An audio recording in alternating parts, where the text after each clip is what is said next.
Good morning, everyone. Welcome to our second rendition of Liquidity Day.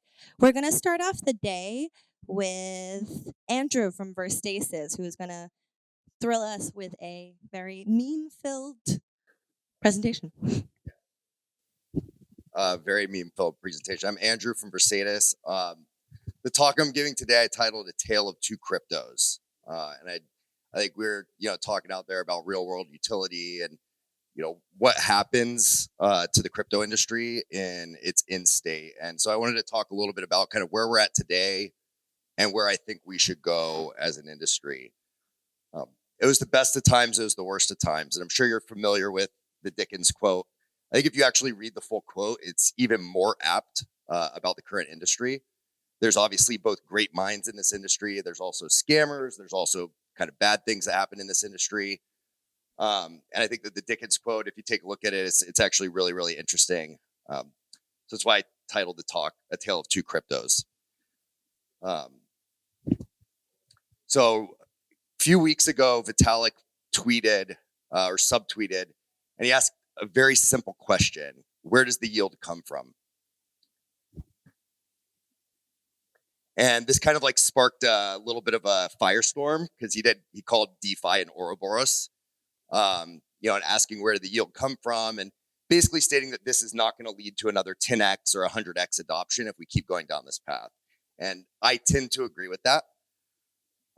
I think we're at a crossroads as an industry, and we need to make a choice. Do we stay like a permissionless online casino where people just gamble their money, or do we build things that actually deliver value to businesses and consumers alike?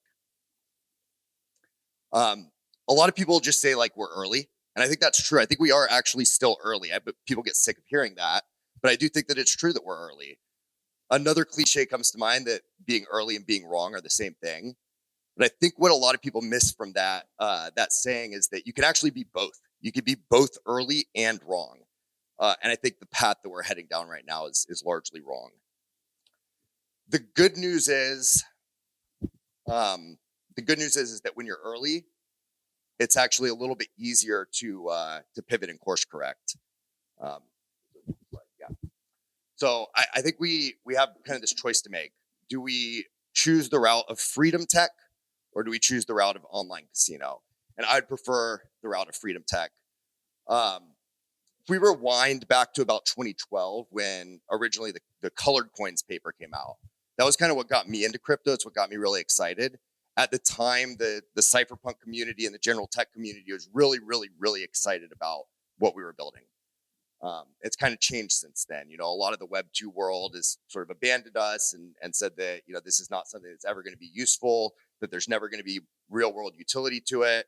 You might as well just use a SQL database. But I think that what we're building is actually really, really important. And the reason why is that our current digital infrastructure is built on a foundation of sand. We saw this about a month and a half ago with the CrowdStrike outage, where airlines were down, where emergency services were unavailable. So I think that we do have an opportunity to rebuild the world's digital infrastructure on a rock solid foundation. Rebuild capital markets. Obviously, a lot of us in this room are already working on stuff like that. But we also, we talked about like international trade and supply chain management, all these things that just kind of haven't come to fruition. So I'd like to see those come to fruition. In my opinion, the end game of crypto is actually the full realization of the promise of democracy, which is the explicit consent of the governed to those who govern them. And I think that we actually have an opportunity to build a world that's free from censorship, not just in financial markets, but across the entire web, and one that's free from tyranny. And so that's why I'm in crypto. That's what I believe in, and that's why I think a lot of us originally came to this industry. It's very easy to get cynical, but I think that if we keep that vision of the end game being the promise of democracy, that'll be a good compass, a good North Star for us to follow. Crypto makes possible a world where people can opt out of corrupt systems and where we can put rent seekers and bureaucrats out of business once and for all. And I think that that's really important because we don't want to have to rely on our fellow citizens to make the right choice every couple of years in a popularity contest.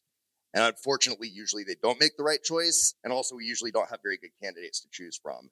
So if we can build systems that allow us to have democracy without having to fight for it, then I think that would be really, really, that's a really good mission to focus on. If we choose this path of freedom tech, it's not going to be easy. It's a long, hard slog. It's going to be a fight. It's not fast money. We need to have long-term visions. We need to pursue those. It's going to take a decade more. But I don't think it's something that the majority of the world is just going to adopt day one. But that's okay. We don't need the majority of the world to adopt day one. Revolutions are not won by the majority. They're won by a small, committed minority. And I think that crypto is a revolution in the truest sense of the word. And I think it's the revolution to end all revolutions. If we succeed, and I think that we will, then you won't have to ever have civil wars and fights. You'll be able to opt out of tyranny.